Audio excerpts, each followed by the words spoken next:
प्यारे बच्चों, कक्षा 6 गणित के आज के सत्र में आपका स्वागत है। पिछले सत्र में हमने बताया था कि क्षेत्रफल क्या होता है और किसी आकृति का क्षेत्रफल हम किस प्रकार से ज्ञात कर सकते हैं। ठीक है ना।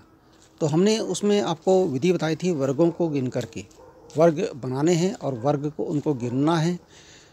कितने उस आकृति के अंदर वर्ग आए हैं, कितने पूरे वर्ग आए हैं, कितने आधे वर्ग आए हैं, कितने आधे से अधिक वर्ग आए हैं और कितने वर्ग ऐसे हैं जिनका क्षेत्र आधे से भी कम उसमें आया है।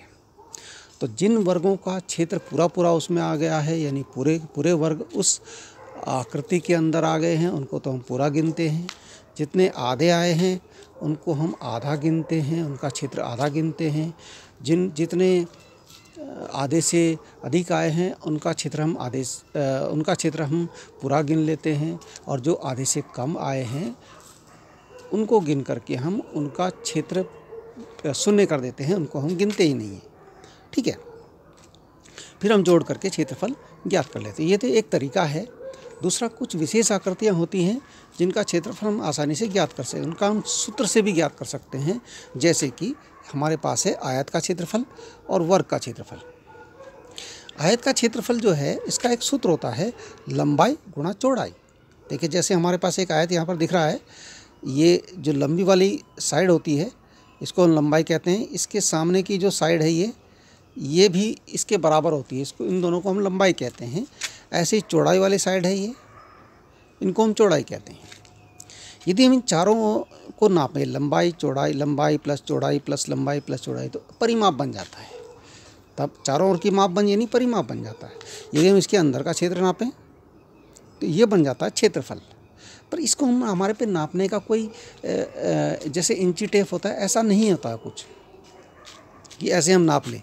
इसके लिए हमें एक सूत्र की ज़रूरत होती है, वो होता है आयत का क्षेत्रफल बराबर लंबाई गुणा चौड़ाई। वर्ग इकाई, हमने पहले ही बताया था कि क्षेत्रफल को वर्ग इकाई में बोला जाता है। अच्छा, ऐसी अगर वर्ग है, आपका आयत नहीं है, वर्ग है, वर्ग की तो चारों भुजाएं बराबर होती हैं। ये भुजा इसके बराबर, ये इसके बराबर, ये इसके बराबर, ये सभी भुजाओं की माप बराबर होती है। चारों भुजाओं की माप बराबर होती है। वर्ग में स्क्वायर बोलते हैं इंग्लिश में। स्क्वायर में जो उसकी 4 साइड होती हैं सबकी सब बराबर होती हैं, इक्वल होती हैं सारी। तो इसका जो क्षेत्रफल होता है वो होता है, इसका फॉर्मूला होता है भुजा गुणा भुजा, साइड मल्टीप्लाई साइड, है ना। और आयत का होता है लंबाई गुणा चौड़ाई, यानी लेंथ मल्टीप्लाई ब्रेड्थ। ऐसे ही वर्ग का होता है भुजा गुणा भुजा, साइड मल्टीप्लाई साइड, वर्ग इकाई। अब देखिए, 2 फॉर्मूले हमने आपको बताए। अब इन दोनों फॉर्मूलों पर आधारित कुछ एग्जाम्पल देख लीजिए। जैसे उदाहरण है, एक आयत का क्षेत्रफल ज्ञात कीजिए जिसकी लंबाई 12 सेंटीमीटर और चौड़ाई 4 सेंटीमीटर है। चित्र भी बना दिया हमने। देखिए, ये लंबाई है 12 सेंटीमीटर, ये लंबाई है, यही इतनी यहाँ भी होगी। ये चौड़ाई है 4 सेंटीमीटर, ये चौड़ाई है इतनी यहाँ भी होगी। अगर हम इनको जोड़ दें, सबको 12 में 12 जोड़ दें और 4 जोड़ दें और 4 इधर से जोड़ दें, तो ये सब जोड़ेंगे तो ये बन जाएगा परिमाप। लेकिन हमें यहाँ परिमाप नहीं, हमें यहाँ क्या पूछा है, क्षेत्रफल पूछा है। ये ध्यान रखना है, प्रश्न में ध्यान रखना है कि परिमाप पूछा है कि क्षेत्रफल पूछा है ना। परिमाप में हमें सबको जोड़ना होता है, लंबाई प्लस चौड़ाई प्लस लंबाई, या सूत्र भी है परिमाप का, 2 गुणा ब्रैकेट में लंबाई प्लस चौड़ाई, जो पिछली प्रश्नावलियों में बताया था, है ना। ठीक है। लेकिन हमें यहाँ क्षेत्रफल ज्ञात करना है। क्षेत्रफल, अब देखिए, आयत की लंबाई दे रखी है 12 सेंटीमीटर, चौड़ाई दे रखी है 4 सेंटीमीटर, तो आयत का क्षेत्रफल क्या होगा, लंबाई गुणा चौड़ाई। लंबाई की माप है 12 और लंबाई गुणा चौड़ाई का मतलब लंबाई की माप और चौड़ाई की माप। लंबाई की माप है 12, चौड़ाई की माप है 4, तो लंबाई के नीचे 12 लिखा, चौड़ाई के नीचे 4 लिखा। इतना वर्ग इकाई, यानी वर्ग अब यहाँ सेंटीमीटर दे दिया गया है। वहाँ वर्ग इकाई हम बोल रहे थे, इकाई यहाँ पर सेंटीमीटर है। तो वर्ग सेंटीमीटर, और मीटर दिया होता तो वर्ग मीटर, किलोमीटर दिया होता तो वर्ग किलोमीटर। वर्ग लिखना है सामने, साथ में हमें वर्ग लिखना है, वर्ग सेंटीमीटर। देखिए, यहाँ 12 और 4 की गुणा होगी, लंबाई चौड़ाई की गुणा होगी, यानी 12 गुणा 4, 12 चौक 12 कम 12, 12 24, 12 36, 12 चौक 48, 12 चौक 48 वर्ग सेंटीमीटर, वर्ग इकाई हो गया वर्ग सेंटीमीटर। ओके, एक एग्जाम्पल और देखते हैं, एक एग्जाम्पल और है। अब वर्ग वाला देख लेते हैं। एक वर्गाकार भूखंड का क्षेत्रफल ज्ञात कीजिए जिसकी एक भुजा की लंबाई 8 मीटर है। भुजा की लंबाई देखिए 8 मीटर, क्योंकि अब इसकी सभी भुजाएं बराबर होती हैं। वर्ग में तो चारों भुजाएं बराबर होती हैं, सेम लेंथ ऑफ साइड, है ना, से equal length of every side, है ना। ये देखिए 1 2 3 4 सब 8 मीटर की हैं, सब 8 मीटर की हैं। तो वर्गाकार भूखंड की भुजा हो गई, इसकी लंबाई होगी 8 मीटर। और क्षेत्रफल क्या होगा? वर्गाकार भूखंड, यहाँ भूखंड दे दिया है, भूखंड यानी जमीन का टुकड़ा, है ना, खेत, जैसे कोई खेत है ना, उसका ये वर्गाकार है। तो वर्गाकार होने का मतलब वर्ग है, वर्गाकार होने का मतलब वर्ग है। अब वर्गाकार भूखंड का क्षेत्रफल निकालना है तो वर्ग का क्षेत्रफल हमें निकालना पड़ेगा, सीधे सीधे वर्ग का क्षेत्रफल। अभी सूत्र बताया था हमने, वर्ग का क्षेत्रफल का सूत्र होता है भुजा गुणा भुजा, भुजा गुणा भुजा। भुजा है 8 और दूसरी भुजा भी, दोनों भुजाएं 8 8 हैं, तो 8 गुणा 8, 8 8 64 वर्ग मीटर। यहाँ मीटर आया था तो वर्ग मीटर लिख दिया, है ना। क्षेत्रफल को वर्ग लिख करके लिखते हैं, बिना वर्ग लिखे लिखा तो गलत हो जाएगा। आपका वर्ग नहीं लिखा आपने तो आपकी गलती हो जाएगी, ठीक है ना, ये आपकी मिस्टेक हो जाएगी, है ना। जब क्षेत्रफल आप याद कर रहे हैं तो सेंटीमीटर में आप आपकी लेंथ, आपकी भुजाओं की माप सेंटीमीटर में दे रखी है तो वर्ग सेंटीमीटर हो जाएगा, यदि मीटर में दे रखी है तो वर्ग मीटर हो जाएगा, है ना। समझ गए होंगे आप। चलो आगे बढ़ते हैं। अच्छा, एक प्रश्न और है, ये ऐसा प्रश्न है कि मान लीजिए ऐसा प्रश्न आ जाए कि कोई आप आयत है, वर्ग है, उसकी हमें क्षेत्रफल दे रखा है, हमें बता रखा है कि क्षेत्रफल तो इतना है ना, लंबाई भी हमें पता है उसकी, लेकिन चौड़ाई ज्ञात करनी है, या चौड़ाई पता हमें, लंबाई ज्ञात करनी है।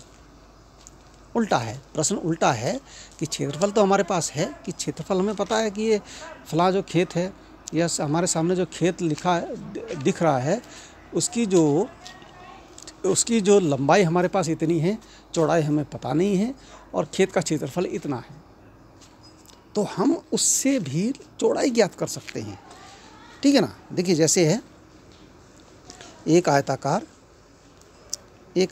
गत्ते का क्षेत्रफल, गत्ता है, गत्ता जैसे कि जो आप गत्ता यानी कि जैसे कि आप उसमें यूज करते हैं अपने पेपर्स में, पेपरों में गत्ते का प्रयोग करते हैं, वही गत्ता मान लीजिए 36 वर्ग सेंटीमीटर इस गत्ते की माप है। क्षेत्रफल है वर्ग सेंटीमीटर, देखिए वर्ग लिखा है ना, क्षेत्रफल दिया है इसलिए वर्ग लिखा है। अच्छा, तथा इसकी लंबाई 9 सेंटीमीटर है, लंबाई 9 सेंटीमीटर है, तो चौड़ाई ज्ञात कीजिए। यहाँ लिखा नहीं है, चौड़ाई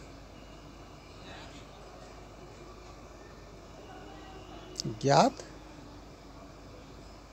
कीजिए।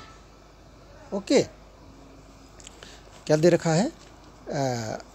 क्षेत्रफल दे रखा है 36 वर्ग सेंटीमीटर और लंबाई दे रखी है 9 सेंटीमीटर, चौड़ाई ज्ञात कीजिए। अब आयताकार गत्ते का क्षेत्रफल देखिए 36 वर्ग सेंटीमीटर है, गत्ते की लंबाई 9 सेंटीमीटर है, गत्ते की चौड़ाई ज्ञात करनी है। क्षेत्र में भी देख सकते हैं आप, क्षेत्रफल दे रखा है अंदर का, ये पूरा क्षेत्र है 36 वर्ग सेंटीमीटर है, ये लंबाई 9 सेंटीमीटर है, चौड़ाई हमें पता नहीं है।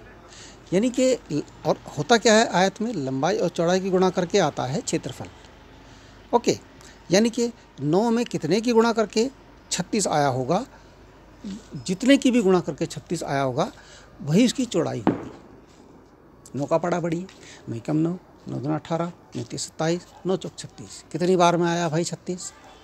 कितनी बार पढ़ा पढ़ना है तो फिर पढ़िए, 9 कम 9, 9 दूना 18, 9 तीस 27, 9 चौक 36, यानी 4 बार, यानी 4 आया है ना, 4 आया ना। यानी यदि यहाँ पर 4 होता, 4 सेंटीमीटर होता तो 36 वर्ग सेंटीमीटर बिल्कुल सही बैठ रहा है, 9 चौक 36 होता है, लंबाई गुणा चौड़ाई होता है। तो अब देखिए इसको निकालना कैसे है। आयताकार गत्ते का क्षेत्रफल कितना है, होता है लंबाई गुणा चौड़ाई। आयताकार गत्ते का क्षेत्रफल मतलब आयत का क्षेत्रफल, और आयत का क्षेत्रफल होता है लंबाई गुणा चौड़ाई, है ना। तो गत्ते की चौड़ाई कितनी है, चौड़ाई होगी, गत्ते की चौड़ाई कैसे निकलेगी, क्षेत्रफल बटा लंबाई, यानी क्षेत्रफल में लंबाई का भाग देना पड़ेगा। क्षेत्रफल बटा लंबाई लिखा हमने, मतलब क्षेत्रफल में जो लंबाई है उसका भाग देना पड़ेगा, है ना। देखिए 36 है, 36 है क्षेत्रफल, बटे में आ गया 9, 9 का भाग दे दीजिए 36 में, 9 कम 9, 9 दूना 18, 9 तेईस 27, 9 चौक 36, ये आ रहा है 4। तो ये 4 सेंटीमीटर इसकी क्या आ गई, गत्ते की चौड़ाई आ गई। अब ध्यान दीजिए, यहाँ हमने सेंटीमीटर लिखा है, वर्ग सेंटीमीटर नहीं लिखा है, क्योंकि ये क्या निकाल रहे हैं हम, चौड़ाई, क्षेत्रफल नहीं निकाल रहे हैं, चौड़ाई निकाल रहे हैं, है ना। तो अब यदि आपके पास प्रश्न ऐसा आ जाए कि भाई गत्ते का क्षेत्रफल ये है और इसकी जो चौड़ाई है, यहाँ दे दिया चौड़ाई, चौड़ाई दे दिया हमें, चौड़ाई दे दिया कि इसकी चौड़ाई 3 सेंटीमीटर है, ठीक है ना। और लंबाई पूछ ली, लंबाई बताइए, लंबाई ज्ञात कीजिए। क्यों भाई, प्रश्न ऐसा भी तो हो सकता है कि चौड़ाई दे रखी है 3 सेंटीमीटर, क्षेत्रफल दे रखा है, चौड़ाई दे रखी है, लंबाई बताइए। अभी क्या था, लंबाई दे रखी थी, चौड़ाई बताइए। अब है चौड़ाई दे रखी है, लंबाई बताइए, तो बात वहीं की वहीं आ जाती है। तब हम क्या लिखेंगे, यहाँ चौड़ाई की जगह क्या लिखेंगे, लंबाई। हमें लंबाई ज्ञात करनी है, क्या ज्ञात करनी है हमें, लंबाई।